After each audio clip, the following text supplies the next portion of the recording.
And at that time, we did express, and I was one, I'll just talk for myself, I expressed some concerns that I had with the draft or the product that was prepared. Since that time, I have met with members of the town board, members of the ethics board, to convey my thoughts on it. And the ethics board, even though they received written comments from us through our attorney as to what we would like to see or what we would like modified, we received nothing back from them even to react to what we had, nothing in writing. So, and I want to be clear about that. I found them to be, once they had created this product, I think that there is certainly, when you create something, you've got the feeling of ownership and pride, and it didn't seem to be a whole lot of flexibility in terms of tweaking it or changing it. So we never could come to a meeting of the mind for any other kinds of documents that could go forward. So at this point, I am not prepared to go for a public hearing as it is currently constituted. I am prepared, and I've spoken to our town attorney on a couple of changes I would like to see to the model code that we received from the state comptroller's office.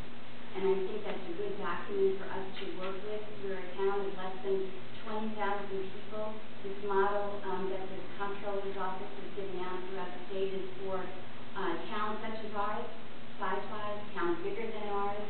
We have other towns around us that operate with an ethics code that don't set the bar quite as high. It's not quite as stringent as the one that was put forth to us, the project that was put forth to us. Regarding ethics, I want to say kind of similar to what Councilwoman Mango said, that certainly ethics is something, we all believe in.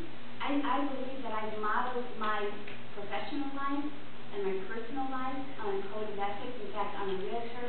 Many of you know, and we have a strict code of ethics that we adhere to. So certainly a framework that I'm very used to operating within. But I want to see a code promulgated that will be consistent with other local communities and the model code that state comptroller has done. Let me just make sure I get everything I wanted to. Yes, next month we are going to schedule a public hearing for June on the model code and a little bit of tweaking, not exactly as it was from the comptroller's office, but we are prepared to go forward with a public hearing. That would be in June. To call for it in May to have the public hearing in June. So that's what we are going to propose at the meeting. And that's what we said. And I do have just a couple more comments on, the length of time that 6 months or whatever to come up with something to change a local law. In town time, that's really not a lot. I mean, it took us a year to sell an ambulance. 6 months after we already had a buyer for the ambulance. Carpet at the police station. I've been working on that for almost 2 years. We're finally getting that put in. And there was another mention about the town being protected from us. You have 5 members on this board. We all come from different backgrounds. One person's vote is one person's vote, regardless of how that vote is. The town's pretty well protected with 5 board members. So I just want to make that point out there. That's all for my comments.